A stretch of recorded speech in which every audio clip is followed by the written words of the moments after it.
मोदी ने कहा था कि इनके कपड़े देखकर पहचानो, तो तेजस्वी क्योंकि मोदी का छोटा भाई बन गया, उसने चेहरे पे दाढ़ी, टोपी, बुर्का, पल्लो देखकर कह रहा ये सब चरमपंथी है। गिराने के लिए जो जो ताकतें आ रही है, ऐसी भाषा का प्रयोग किया जा रहा है। एक शायर साहब आए और उन्होंने कहा कि मजलिस वाले कैसी बयानात कर रहे हैं करके। मैं उनसे और उनकी पार्टी से ये पूछना चाहता हूं। तो दोस्तों, अगर आप लोगों ने इस वीडियो को प्ले कर लिया है तो इस वीडियो को ज़रूर पूरा देखकर जाना और इस वीडियो को ज़्यादा से ज़्यादा शेयर ज़रूर कर देना, क्योंकि आज का वीडियो बहुत ही धमाकेदार होने वाला है, बहुत ही ज़बरदस्त होने वाला है। क्योंकि आज MIM के पूर्व सांसद इम्तियाज़ जलील ने इमरान प्रतापगढ़ी को करारा रिप्लाई दिया है, करारा जवाब दिया है। आप सभी के लिए इम्तियाज़ जलील का ये वीडियो देखना बहुत ज़्यादा ज़रूरी है। आप सभी को दोस्तों पता है कि इमरान प्रतापगढ़ी और MIM के जो चीफ है असदुद्दीन अवैसी, उनके बीच बहुत ही भयंकर तरीके से जंग छिड़ी हुई है। इमरान प्रतापगढ़ी जो है असदुद्दीन अवैसी पर लगातार इल्ज़ाम लगा रहे हैं और असदुद्दीन अवैसी के खिलाफ जहर उगल रहे हैं कि ये मुसलमानों के दुश्मन है, ये मुसलमानों को धोखा देते हैं और BJP के लिए काम करते हैं। और भी बहुत सारी बातें इस वक्त बिहार इलेक्शन को लेकर इमरान प्रतापगढ़ी अपने मंच से कर रहे हैं। वहीं असदुद्दीन अवैसी भी लगातार इमरान प्रतापगढ़ी की पोल खोल रहे हैं, इमरान प्रतापगढ़ी को करारा रिप्लाई दे रहे हैं, करारा जवाब दे रहे हैं। इकरा हसन ने भी असदुद्दीन अवैसी के पार्टी को लेकर बहुत ही शर्मनाक बयान दिया था कि अगर असदुद्दीन अवैसी सरकार बनाते हैं तो उनको वोट दो, अगर वो सरकार नहीं बनाते हैं तो उनको बिल्कुल भी वोट मत दो, अपना वोट बिल्कुल भी ज़ाया मत करो। इस तरह की बयानबाजी यानी हो रही है इमरान प्रतापगढ़ी की तरफ से, इकरा हसन की तरफ से, वो भी असदुद्दीन अवैसी के पार्टी को लेकर। अब इम्तियाज़ जलील साहब जो है दोनों पर आग बबूला हो चुकी है और किस तरह से फायर हुए हैं इम्तियाज़ जलील, आइए सबसे पहले ये वीडियो क्लिप देखें। क्या राहुल गांधी खड़े रहेगा तुम्हारे लिए? क्या कोई और सियासी पार्टी का कोई लीडर आपकी लड़ाई लड़ेगा? नहीं लड़ेगा मेरे भाई। अगर इस मुल्क के अंदर जब भी इस कौम के ऊपर बुरा वक्त खुदा न करे आए, तो एक इंसान जो चट्टान की तरह सरकार के सामने आंख में आंख डालकर खड़े रहेगा, तो वो मेरा कायद, आपका कायद बैरिस्टर असदुद्दीन अवैसी। एक अकेला इंसान जिसके बारे में कहा जाता था कि ये अकेला है, हैदराबाद से एक अकेला MP चुनकर आता है, अकेला ही रहेगा जिंदगी भर, लोग ताने मारते थे। लेकिन अल्हम्दुलिल्लाह आप लोगों की दुआओं का नतीजा है कि 2019 से 2024 तक असद साहब अकेले नहीं बैठे, उनका भाई इम्तियाज़ जलील भी उनके साथ जाकर बैठता था।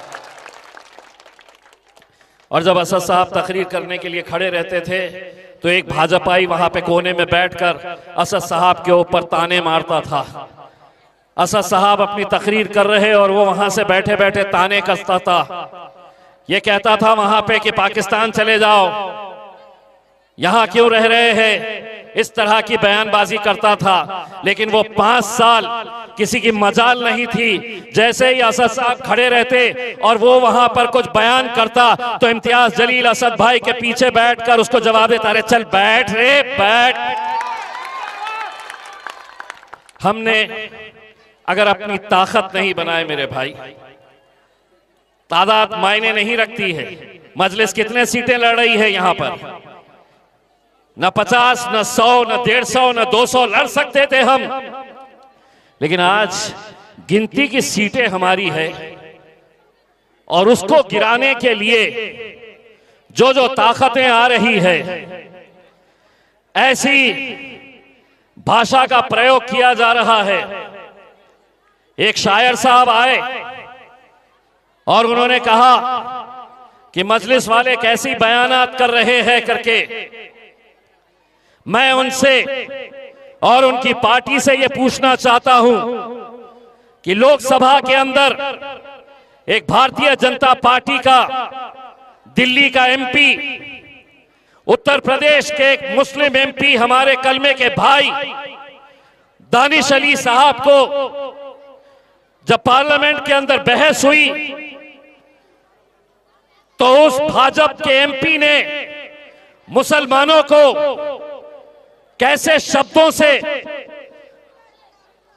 क्या क्या लफ्ज इस्तेमाल किया था, ए कठुए, ए आतंकी, ए देशद्रोही। पार्लियामेंट के अंदर ऐसे शब्दों का इस्तेमाल किया गया था।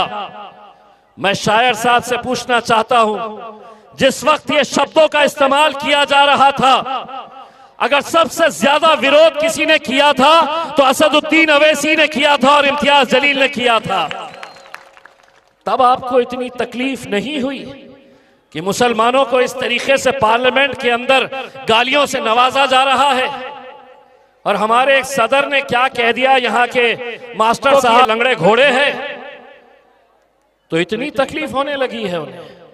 उस वक्त क्यों खामोश थे जब पार्लियामेंट के अंदर मुसलमानों को आतंकी बोलकर पुकारा जा रहा था?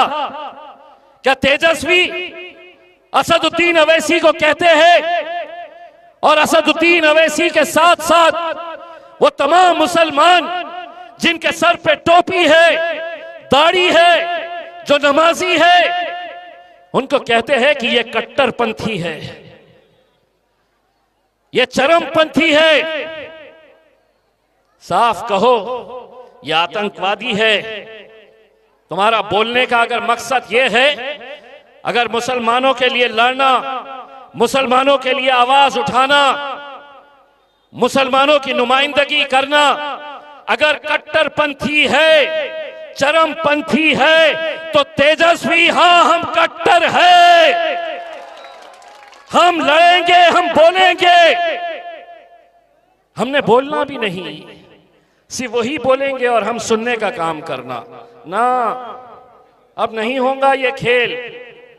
अब हम बोलेंगे, खुलकर बोलेंगे, बोलेंगे ना, हम बोलेंगे। और तुम्हारे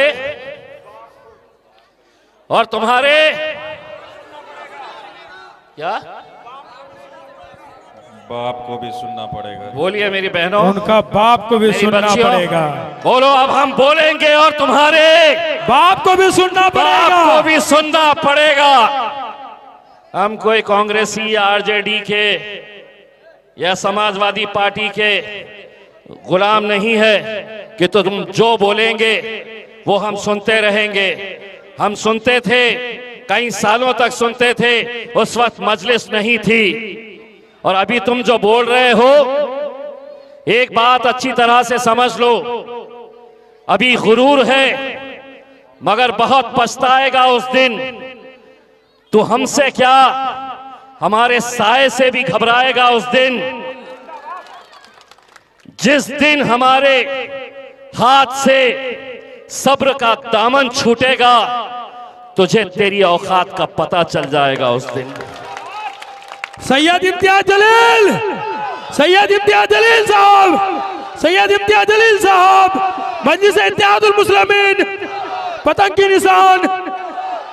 हमसे ये कहा जा रहा है कि नहीं, आप लोग यहां पर आके, आज एक जलसा था हमारा, एक कॉर्नर मीटिंग थी, हमें बादशाह भाई लेकर जा रहे हैं वहां पर, हम पहुंच गए, लेकिन बाद में पता चला कि पुलिस वहां पर परमिशन नहीं दी, क्योंकि मास्टर साहब के कुछ लोग वहां पर पुलिस स्टेशन में गए और उन्होंने कहा कि इम्तियाज जलील यहां पर नहीं आना चाहिए, इम्तियाज जलील ने यहां पर जलसा नहीं लेना चाहिए।